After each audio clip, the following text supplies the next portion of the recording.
Good morning. I hereby call this meeting to order.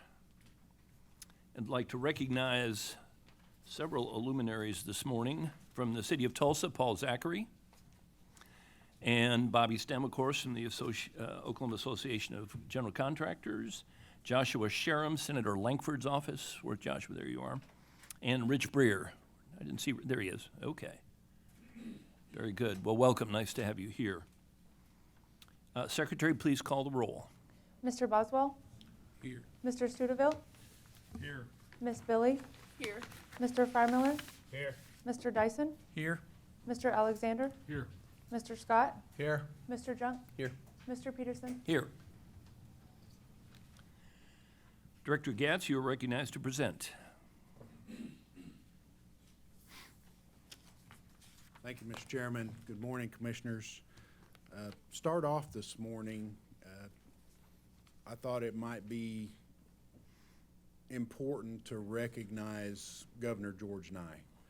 And, Governor Nye certainly was noted as one of the transportation building infrastructure investing governors of Oklahoma history, along with everything else that he did and accomplished. So, and Commissioner Alexander, a lot of the work that's happening out there on the Northwest Passage, I will attribute directly to Governor Nye, because he was the one that really put an emphasis on that. I promise you it took a lot longer than he anticipated, but we stayed the course and got that work done. So with your permission, Mr. Chairman, I would ask that we observe a moment of silence in his honor. Please.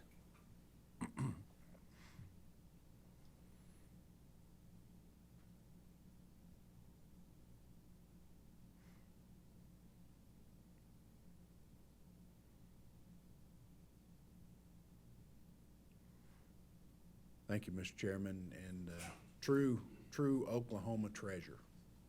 So, Mr. Chairman, if I might, at this point, I would like to recognize some of our executive staff for some introductions. We've had some leadership changes and some staffing changes, and certainly want to make you and the public aware of some of the advancements and some of the challenges that a few of our folks are about to undertake. So with that, Mr. Chairman, I'd recognize Daniel Wynn first.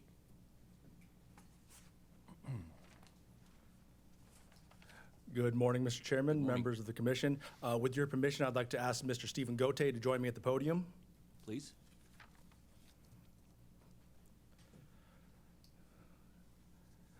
I am pleased to announce the selection of Stephen Gote as the new local government division engineer. Stephen comes to us with a wealth of experience in private industry, field operations in bridge inspection and repair, local government coordination, environmental programs, and statewide maintenance operations. Stephen joins a team of PMs that work with municipalities and counties across the state to deliver projects off the highway system. Stephen holds a Bachelor of Science in Civil Engineering from Southern University and A&M College. Please help me give a warm welcome to Stephen in this new role.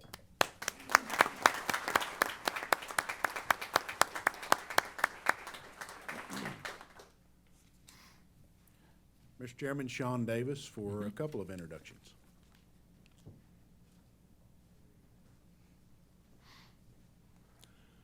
Morning, Mr. Chairman, Commissioners. With your permission, I'd like to ask Mr. Jonathan Arps to come forward.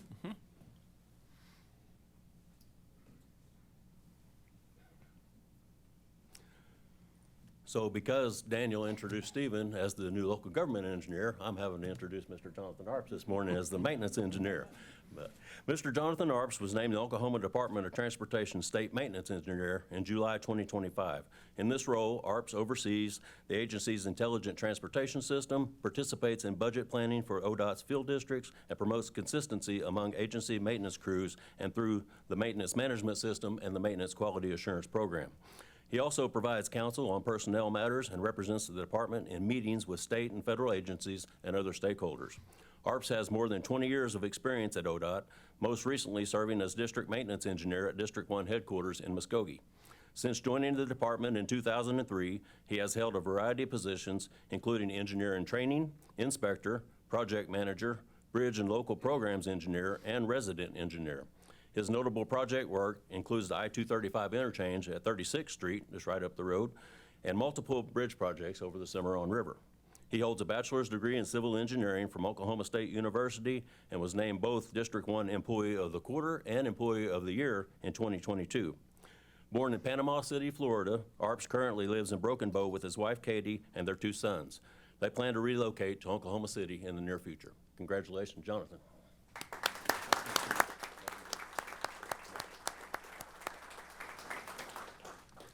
Mr. Chairman, I'll just say we had a ton of good candidates for that maintenance engineer position.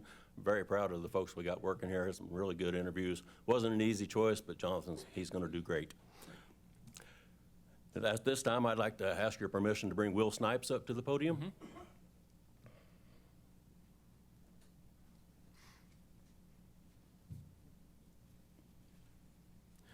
As you know, a couple of months ago, we stood up here and celebrated Brent Alquist on his retirement after his 40-plus year career out at District 5. I'd like to say that the guy we chose came from a good pool of candidates, but we didn't even interview. This was a no-brainer. Will has been out there for a long time. He was ready to take over this position. I'm going to read his bio now. Will Snipes was named the Oklahoma Department of Transportation's District 5 engineer in July of 2025. In this role, he oversees all maintenance and construction operations across 11 counties in western Oklahoma that make up ODOT's District 5. He leads the district's engineering and field personnel, coordinates major infrastructure projects, and ensures the safety and reliability of the state highway systems throughout the region. Snipes has spent the majority of his professional career with ODOT, most recently serving as District 5 construction engineer from 2010 to 2025. He began his journey with the department as a summer engineering intern in the late 1990s and officially joined ODOT full-time after graduating in 2000. Following his rotation program, he worked at the Clinton residency before being promoted through the engineering training and professional engineer levels. He earned his bachelor's degree in construction management from Oklahoma State University in 2000 and is a licensed professional engineer. Snipes is known for his steady leadership, technical expertise, and commitment to public service in western Oklahoma. Snipes lives in Elk City with his wife Candace and their 3 children. Congratulations, Will.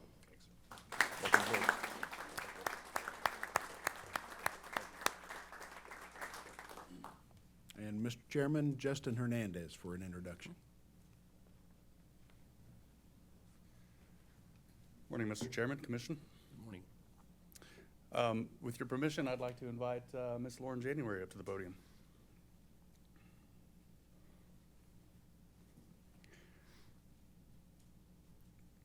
Lauren was named the Oklahoma Department of Transportation's Roadway Division Engineer in August of 2025. In this leadership role, she's responsible for overseeing the design of highway projects across the state, ensuring they meet safety, efficiency, and engineering standards. Since 2022, Lauren has served as ODOT State Traffic Engineer. In her previous roles include Assistant State Traffic Engineer and State Geometric Engineer, where she led efforts in geometric design and traffic analytics within the Roadway Design Division. She began her career at ODOT in 2013 as an intern and later advanced through roles as a professional engineer and manager in the Traffic Engineering Division. She also brings prior experience from the private consulting sector. January earned her bachelor's degree in civil engineering from the University of Oklahoma and became a licensed professional engineer in 2013. She's active in many leadership roles within the department, sitting on the Engineering Development Council as well as the ODOT TISMO Group. She is also active in state and national organizations such as the Oklahoma Traffic Engineering Association, WASHTO, ASHTO, and the Oklahoma Safe Oklahoma Summit. Please welcome me and please join me in welcoming Lauren January as the new state bridge engineer, or state roadway engineer.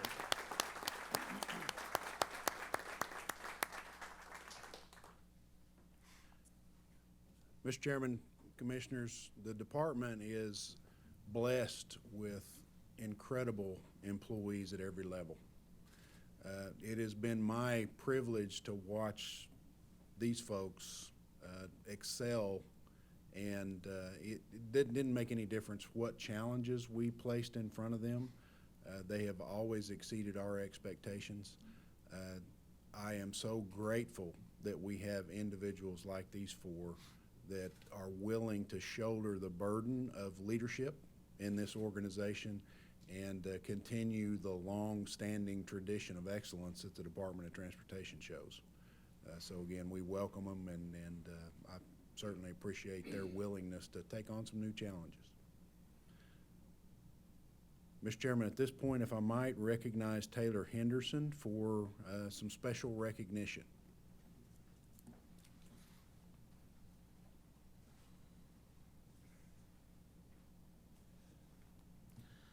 Thank you, Chairman, Commissioners. So excited to be up here today. I appreciate y'all giving us the time to recognize our CDL instructors. So this has been a project in the making over several years. I'm sure y'all have been in those kind of projects that's finally come to fruition. And we have several of our CDL instructors here with us today.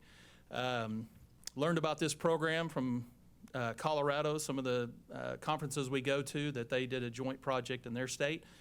And we did the same here for our CDL instructors. This is in collaboration with Service Oklahoma. We've worked together over the last few years, gained each other's trust, and we work closely together. It allows us to conduct drive tests in our approved maintenance yards across the state in a timely manner, resulting in a cost savings and efficiencies. And we are, like I said, we're very proud of this program. Each district's instructor schedules classes on a needed basis to comply with new employees' probationary period. So when we get a new employee, 9 times out of 10, they don't have a CDL. And so it takes time before they can really get into the weeds of what we need to get done out there, especially driving a truck or anything else that requires a CDL. So it takes them time. This program allows us to do that, all of that training and get their license in-house. And so through these instructors, they work on the job training, classroom instruction. The federal motor carrier about 2 years ago placed new restrictions on CDL holders. And we had many discussions with them at that time of what that would entail, and some of it looked redundant, and they're like, yeah, it looks redundant. And we're like, okay, more training, more safety, right? So we had to go with it, but we went with it. That's what our CDL instructors behind me provide for our people. We started a third-party examination program, is what we call it. Mr. Roger Stryka is the head of that. Roger, would you stand? Thank you, Roger. And we have, yeah. And we have two third-party examiners, Mr. Stacy Kitchens and Mike Smith. They go throughout the state and they do train the trainer, and they help out with this program as well. So without further ado, I'd like for our instructors to stand up, and please give them a round of applause.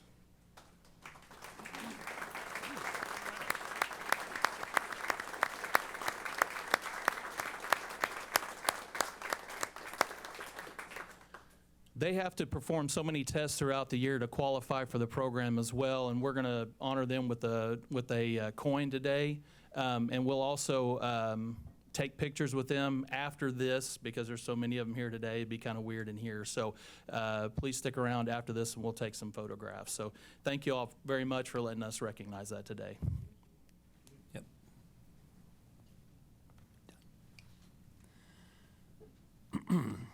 Item 110 is approval of the minutes of the Transportation Commission meeting on July 7th, 2025. Do I have a motion for approval of item 110? Motion, Dyson. Thank you. And do I have a second? Second, Junk. Thank you. Any discussion? Hearing none, please cast your vote.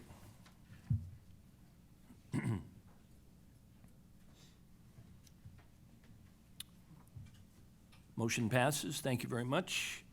The consent docket contains items 111 through 113. If any commissioner would like to pull out an individual item for discussion, you may do so at this time. Otherwise, I'll hear a motion for approval of the consent docket.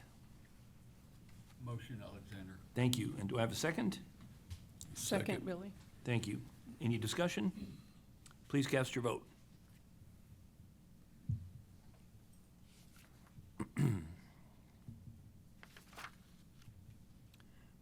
Motion passes. Thank you very much. Item 114. Good morning, Commissioners. Good morning. Due to a vacancy in the Office of Secretary for the Transportation Commission, it is necessary to select a new officer. Hence, this item presented. Thank you. Commissioner. I open the floor for nominations for the position of secretary, and I would like to nominate Commissioner Michael Junk to serve in the capacity of secretary to the Transportation Commission. Second, Alexander. Okay? Any further nominations? Do I have a motion to close nominations? Make a motion to close, Scott? Thank you. And a second? Close, Billy. Thank you. Please cast your vote.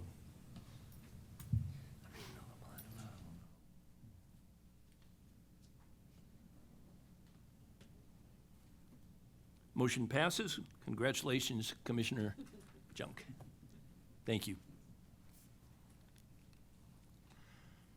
Item 115 is engineering contracts. Mr. Hernandez, you're recognized to present.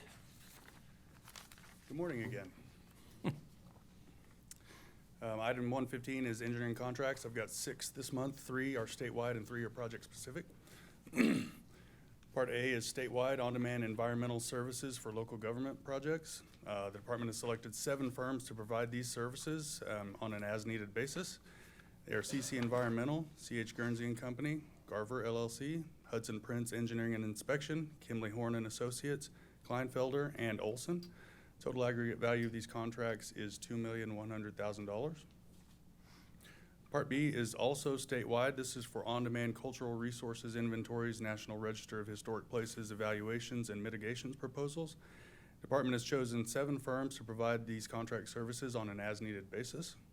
They are Alpine Archaeological Consultants, Environmental Research Group, HDR Engineering, Integrated Environmental Solutions, Mead and Hunt, Southeastern Archaeological Research, and Stantec Consulting Services.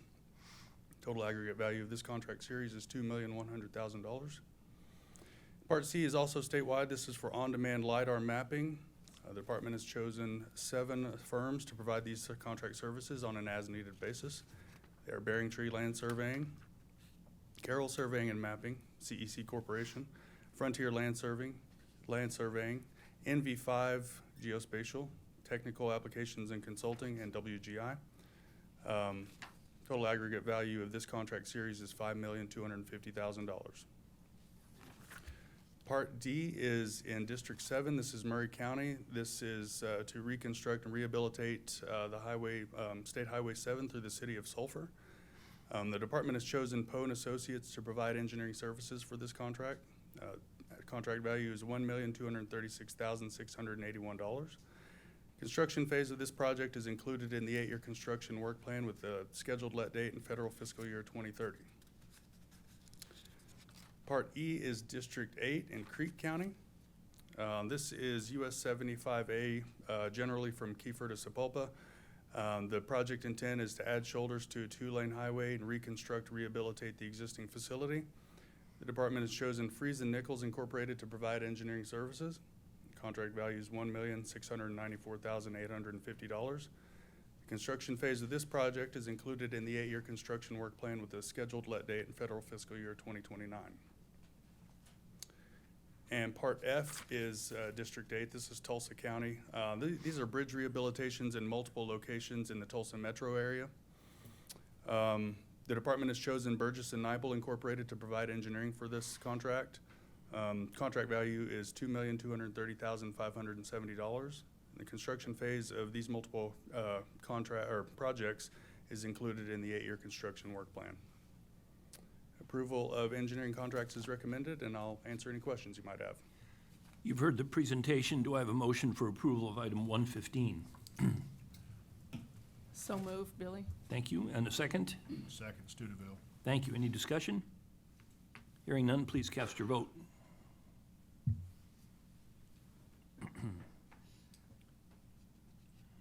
Motion passes. Mr. Hernandez, thank you. Item 116 is engineering contract supplements. Please continue. Yes, sir. Part A is District 1. It's in Muskogee County. This is US 64B over the Union Pacific Railroad. The project intent here is to replace the bridge on existing alignment, and this supplement is to add a bridge demolition and removal plan as well as drainage area maps.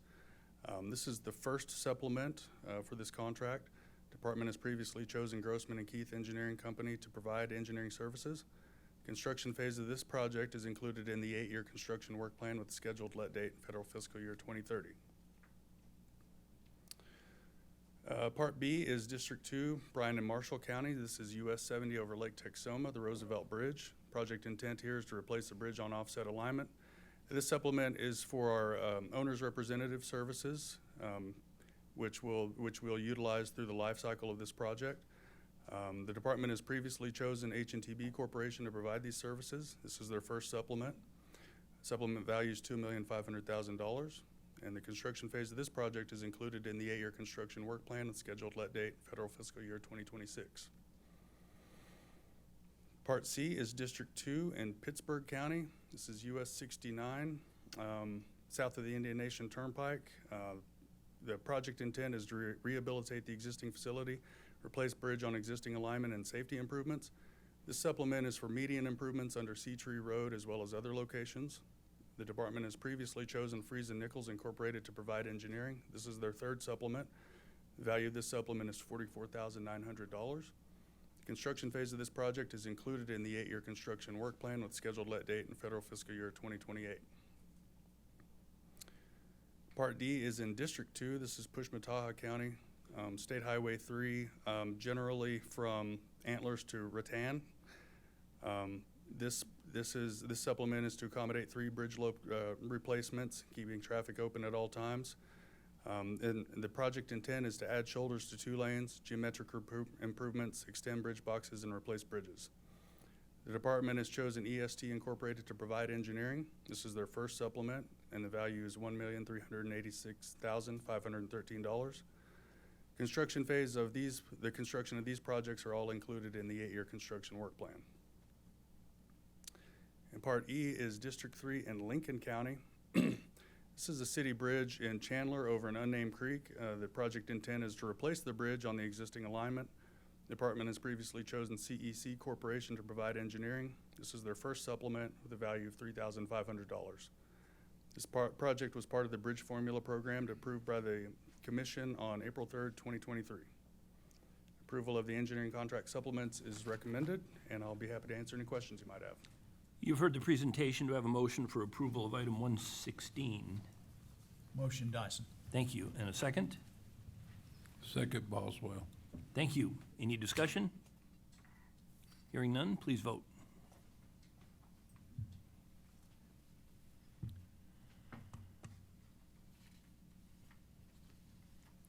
Motion passes. Thank you, Mr. Hernandez. Item 117 is change orders with cumulative total of $150,000 or less. This is for information only. Mr. Leonard, you are recognized to present. Good morning, Mr. Chairman, members of the commission. Yes, I'd like to present item number 117, parts A through P. These are change orders on projects which have a cumulative total of change orders of $150,000 or less. These are presented for your information only. No action is necessary, but I'd certainly be glad to answer any questions. If there are no questions, Mr. Leonard, you're recognized to continue to item 118, which is cumulative, change orders with cumulative total greater than $150,000. Thank you, Mr. Chairman. Yes, 118, parts A through W. These are change orders on projects which have a cumulative total of change orders greater than $150,000. Your approval is recommended, and I'd be glad to answer any questions. You've heard the presentation. Do I have a motion for approval of item 118? Motion Studeville. Thank you. And a second? Boswell. Thank you. Any discussion? Hearing none, please cast your vote.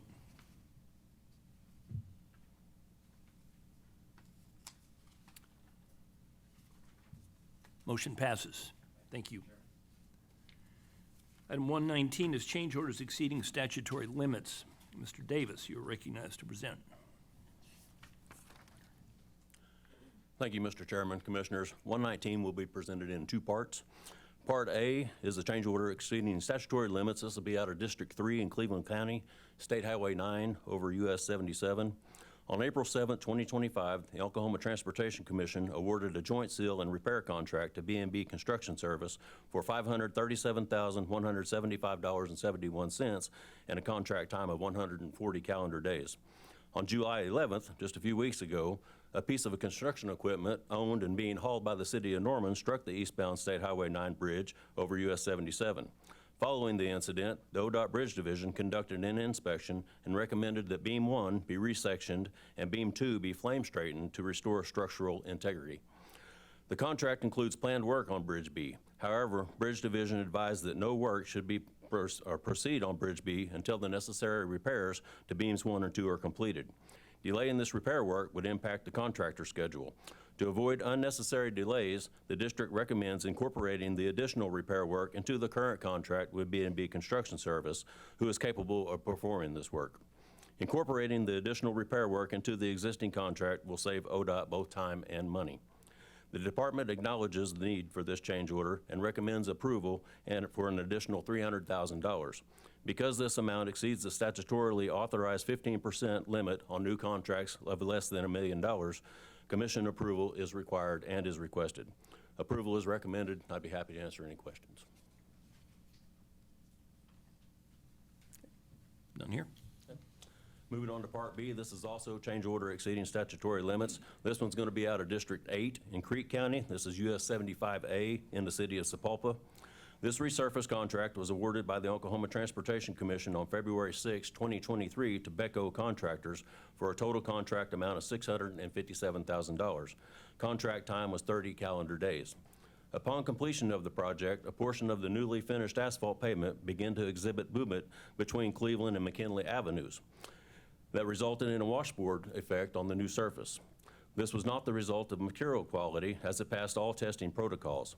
Upon exploration by the ODOT geotechnical team, it was discovered that a layer of brick, wood, and concrete was underlying the asphalt. After further discussions with the city of Sapulpa, it was determined that the discovery represented remnants of an old trolley track that ran through the city.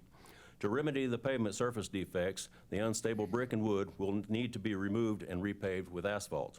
The anticipated cost of this work is $140,000. Since the total cost causes the contract to exceed the statutory limit of 15% on new items on projects of less than $1 million, Commission approval is required. The necessity for this change order is recognized by the department, and approval is required. Approval is recommended, and I'd be happy to answer any questions on that one as well.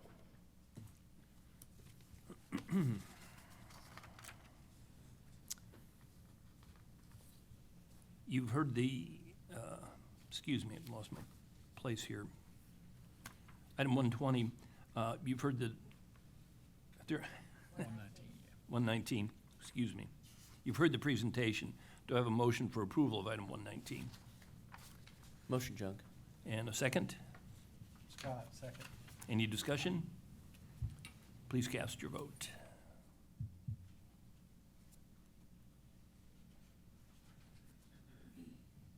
Motion passes. Thank you very much. Item 120 is an emergency declaration, bridge impact damage. This is for information only. Mr. Davis, you are recognized to continue. Thank you, Mr. Chairman. This is going to be in District 7, Comanche County.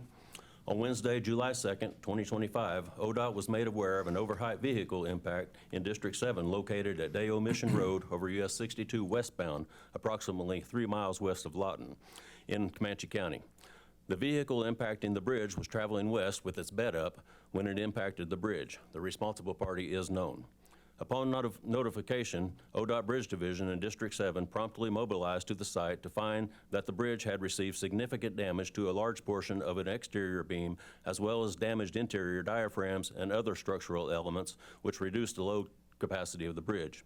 It was determined from the hands-on inspection and analysis that the bridge could remain open to one lane, but would require additional inspection and repair to fully open the bridge. For safety and economic reasons, it was imperative that 2 lanes of traffic be restored as soon as possible. The required work to repair this bridge is beyond the capability of District 7 and ODOT personnel. The required repairs included damaged portions of the structure to be flame straightened and other portions to be repaired with new materials before normal traffic could be restored. To perform the repairs, an emergency declaration was issued by the Executive Director on July 3rd, 2025 for a value of $600,000. Following the declaration, a contract was issued to Flame On Incorporated to perform the work. The work was completed and bridge traffic was restored by July 17th, 2025. Again, this is information only. Approval is not required, but I'd be glad to answer any questions. Chair? Please. The responsible party, what part did they play in terms of repair costs? We will be looking to send them a bill. Thank you. If there are no other questions, Ms. Penn, you are recognized to present item 121, damage to state property.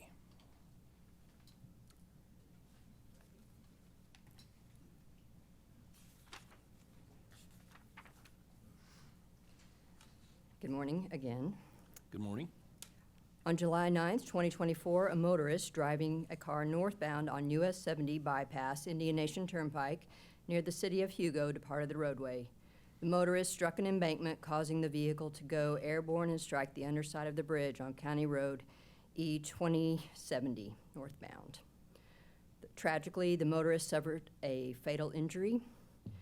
The damage to the bridge is $594,000. The motorist had $50,000 in liability insurance coverage, and the insurance company has offered the entire $50,000 policy limit as settlement to ODOT. The Office of General Counsel has determined that since the damager's insurance has offered the full policy limit and the deceased is dead, that ODOT accept the commission's, that ODOT accept the settlement offer. Thank you. You've heard the presentation. Do I have a motion for approval of item 121? Motion, Studeville. Thank you. And a second? Second, Boswell. Thank you. Any discussion? Hearing none, please cast your vote.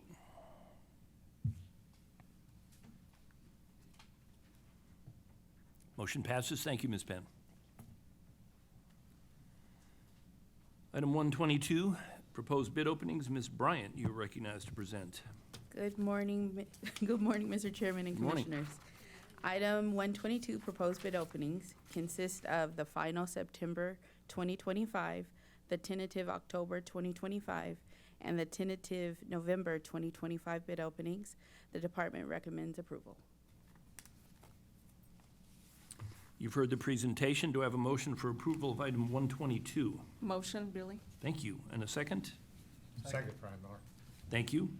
Any discussion? Hearing none, please cast your vote.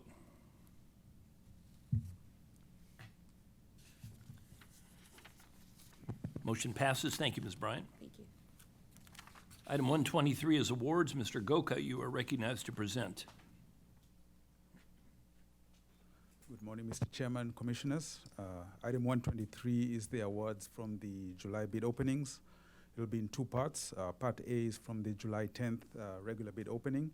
It is recommended that the following items from the July 10th regular bid opening referred to by call order be awarded. 505, 510, 515, 520, 525, 530, 535, and 540. Part B is from the July 17th regular bid opening. It is recommended that the following items from the July 17th regular bid opening referred to by call order be awarded. 600, 605, 615, 620, 625, and 630. This concludes the recommendations for awards, and approval is requested. You've heard the presentation. Do I have a motion for approval of item 123? Motion, Dyson. Thank you. And do I have a second? Second, Studeville. Thank you. Any discussion? Hearing none, please cast your vote.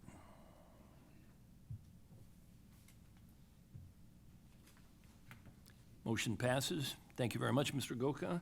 Item 124 is the director's report. Director Gatz, you are recognized to present. Thank you, Mr. Chairman, Commissioners.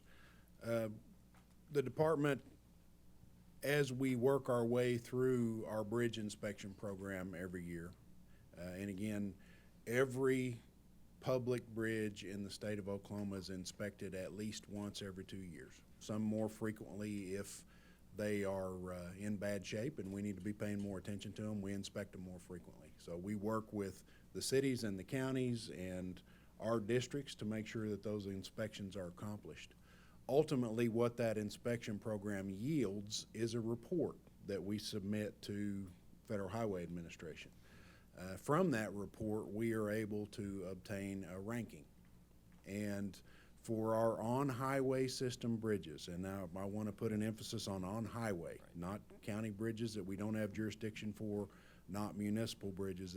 These are only our jurisdictional structures.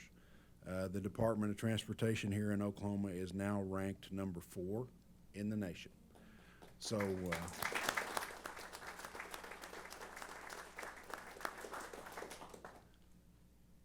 that is a high achievement. That's the highest ranking that we have ever achieved. You know, because of the dynamic nature of the bridge inspections, that number has a tendency to go up and down. But this year in particular, 0.5% of bridges of our almost 6,800 bridges were in poor condition or structurally deficient. And that was a total of 35. What was our number 20 years ago?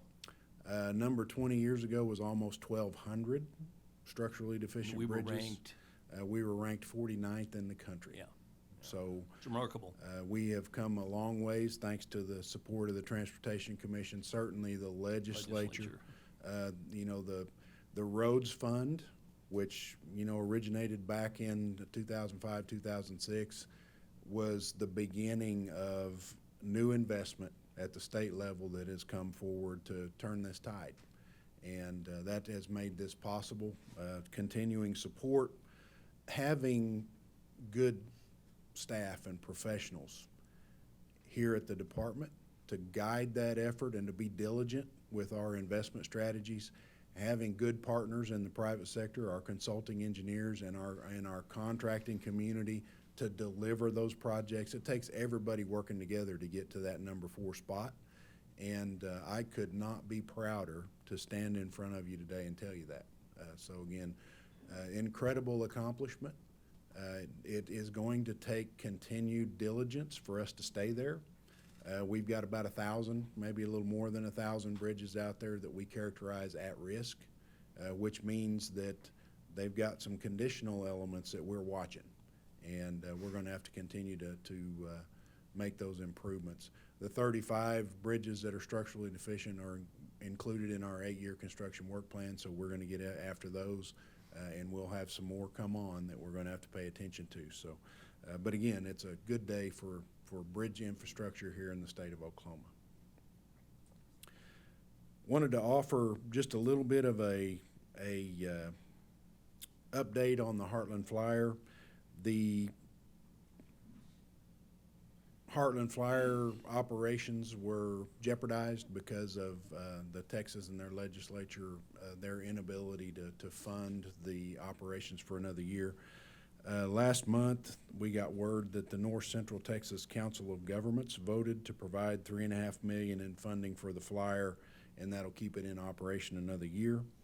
We're waiting right now to hear kind of what the next steps are from the Texas or from TxDOT and from Amtrak. So it's going to take both of them to help us sort out what exactly that means. Our full expectation is it'll operate another year. So more to come. I would make sure that I offer to the commission that TxDOT and Texas operates off of a 2-year budget cycle. Mm-hmm. So this will be a problem again next year. Optimistically, the same group might step up, cover operations on their side. The passenger rail revolving fund that funds this on the Oklahoma side, beginning next year, we anticipate that we're going to have some budgetary hardship. So we will have to go with a budget request to the legislature to increase that commitment to continue the Heartland Flyer operations on the Oklahoma side. So again, we've got some hurdles that we're going to have to continue to step over, but I fully expect that we'll accomplish that. So again, the Flyer looks like it's going to operate another year, and we'll give you a better update as we get more information. And we're not carrying any more than Texas is. It was 50-50 funding, wasn't it? It's a little more on the Oklahoma side because we've got more operational line on our side, and you know, historically, that's the way it's been since the beginning. Okay. So. And again, I'd call your attention to the fact that this is characterized as a state-sponsored route. So Texas and Oklahoma front the cost of the operations of it. You've heard me say before that I feel like this corridor, especially if you extend it north to Newton, Kansas, and make that connection to the Southwest Chief, it's inexcusable that this is not part of the national route that is funded through Amtrak's operations. There is a noticeable gap right here in the center of the United States, and yeah, I think the operational efficiencies that would be gained in Amtrak operations by connecting the millions of people south of the Red River, Oklahoma City, and then north to Newton, Kansas, Wichita included, it would seem to make sense in the broad scheme of having passenger rail service across this country. So, but again, until then, we're going to continue our efforts to fund it as a state-supported route, and look forward to some ongoing conversations with Kansas and others about the potential to extend it north. A little bit of fun. We are initiating a snowplow naming contest, and we've launched that first ever. And we're following suit of some other states that have gotten some really good results and good attention. This is a public engagement initiative just to kind of get everybody in the front of their mind that we've got folks that work really hard during winter conditions to get out there and take care of the highways. This is about engaging our young people. So a lot of fun. August 11th, we're inviting K through 12 students statewide to name 24 snowplows. That's 3 per district in the agency's winter fleet.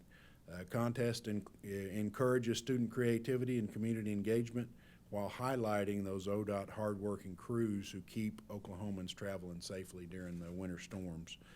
Students can submit August 11th through September 15th at oktraffic.org. The local district staff will narrow the entries to the top 3 names per district, followed by public voting. Winners will be announced October 10th, and the winning names will appear on the plows this winter.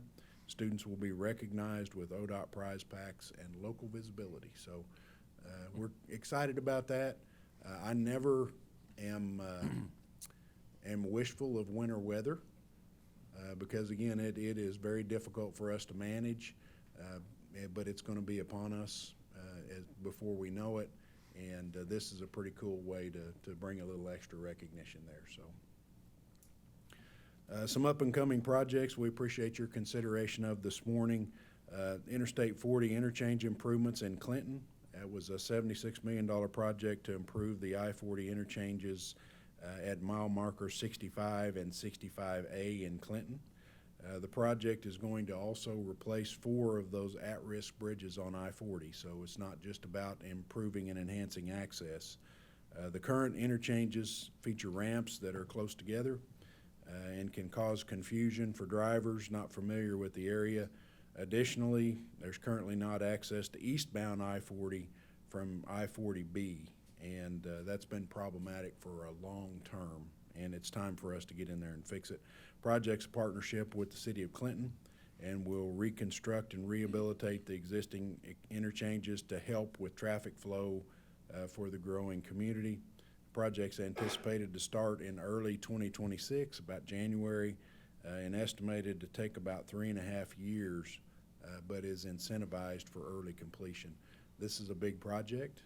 It will be disruptive. The community is going to have patience with us while we accomplish it. But we will look for every opportunity to keep traffic moving and to complete this project as quickly as possible. So again, great example of a good project, and we're looking forward to getting started.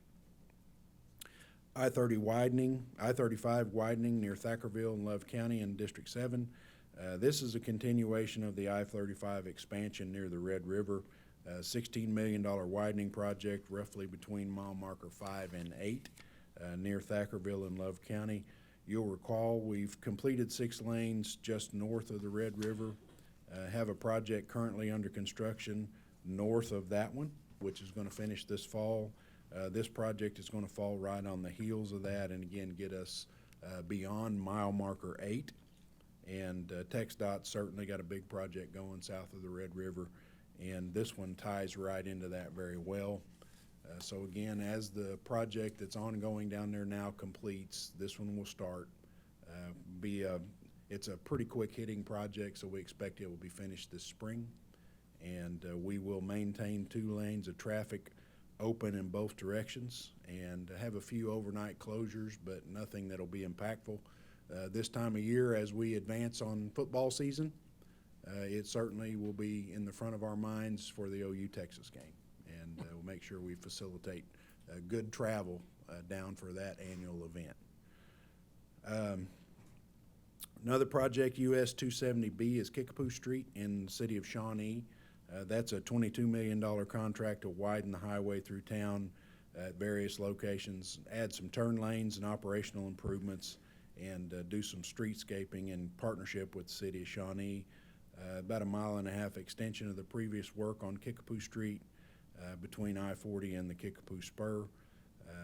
Again, this is a major traffic carrier through the middle of Shawnee, and we expect this one to start late fall and be done in early 2027.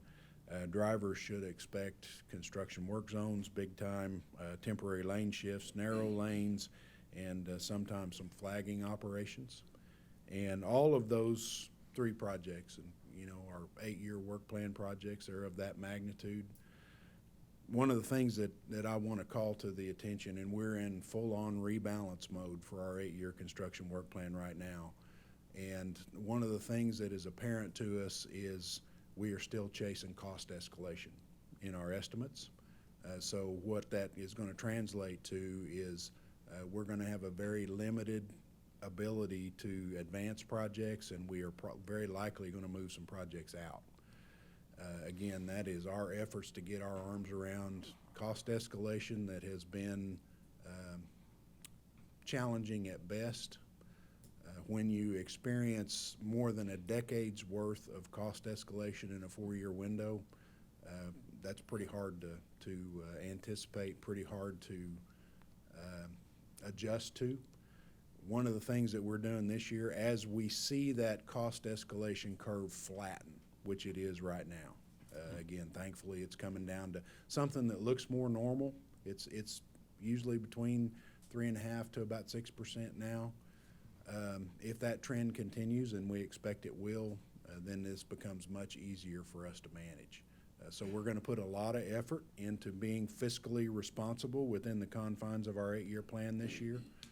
As we've talked, the cost escalation we see in our construction work plan doesn't just impact us in our construction work plan. Same thing's happening to our maintenance units that are out there trying to keep the routine maintenance going. It's hitting us in our asset preservation plan, and our workforce costs are continuing to go up. So we've got to balance that, and this year is kind of one of those years where we got to square this up. So be aware of that. You'll be meeting with your district engineers coming up, and then we'll come out and have a sit down with you in the not too distant future with a target of October to bring the final version of the 8-year plan to you for your consideration. Safety messaging, it's August, which, I still am trying to figure out what happened to May. And, here we sit, start of school is upon us, and that ought to be in the front of our mind with the kids returning to school. I want to remind drivers to really be on the lookout for them, slow down, put away distractions, and especially when you're in school zones, when you're approaching bus stops. And, we've got bus stops on the highway system that are not in real great locations sometimes.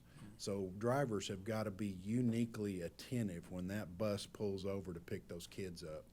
So we want everybody to really put away those distractions and pay attention and slow down. Take it easy out there. Be on the lookout, because these kids are going to be in places where they haven't been all summer, so maybe a little bit unexpected. So we want to remind the traveling public to really be on the lookout for our most vulnerable pedestrians that are going to be out there. Also, buckle up. Seat belts are one of the most important safety features that we've had, and been a rough end of the summer. We had a weekend here just 2 weeks ago where we had 13 fatalities out on the highways. Guys, that is far, far too many. Preventable accidents. Slow down, Pay attention to what's in front of you. Buckle your seatbelt. Give yourself that primary chance by taking that safety action that you have control over, and buckle that seatbelt. We need to really keep in the front of our minds that a lot of these crashes, and we had another rough weekend this weekend. I think we had about 6 fatalities out there this weekend. So we have a responsibility as drivers. When you get your driver's license, that's a privilege, not a right, and it carries heavy responsibilities, and that is everything from observing the posted speed limits, paying attention to what's in front of you, especially in construction work zones where you know you're going to encounter slowdowns, potential stoppages. That's why we put those orange barrels out there. So we're going to need the traveling public's help to recognize how dangerous conditions are getting out there on our highways, and really help us out to pay attention. So with that, Mr. Chairman, again, you guys be safe out there. A lot of activity at the end of summer here. A lot of folks are traveling, trying to squeeze in that last-minute vacation or trip to the lake right before school starts back. Man, be careful out there, folks. So, Mr. Chairman, I'd stand for any questions Thank you. that the Yep. commission Do might commissioners have any questions or comments? I have a comment. I would just like to say, I'm so proud, when I got on this commission, we were 49th in the state in bridges. And to go from 49th to 4th is something I never thought in my life that I would have, you know, that I could say that I'm not saying that I was a big part of, because I wasn't out there fixing any bridges, but we were all helping. Every one of us in here was helping to get those bridges better and better. And it was a big deal back then, and it's continued to be a big deal.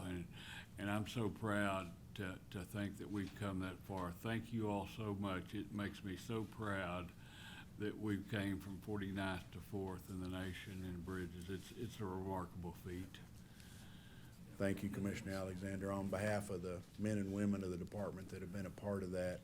And I can assure you, we stand on the shoulders of Gary Ridley, because he set the tone, and we have delivered on his vision, and we've accomplished a lot with the commission's help and with a lot of work. So thank you for that, Commissioner. It means a lot to us to again, your tenure, you've seen a lot of good change across the transportation system in the state of Oklahoma. Never as good as we'd like it, but far, far better than it's ever been in my 35-year career. It's remarkable. It's just, you know, I'm so proud. It's just remarkable. It really is. And I mean, I say that with all sincerity from the bottom of my heart. It's, you know, to be this proud of Oklahoma and the citizens of Oklahoma, and what, you know, the lives we've probably saved that we haven't realized we've saved by repairing these bridges before more people got hurt. Anyway, thank you all very much for the hard work you do every day out there. And to everybody that's not here today, if you see anybody, tell them, pass that word along. Thank you very much.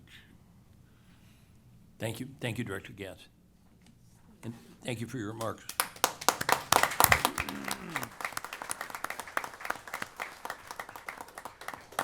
If commissioners have no other comments, then I hear a motion.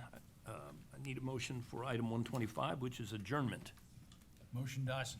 Thank you. And a second? Second Scott. Thank you. Please cast your vote.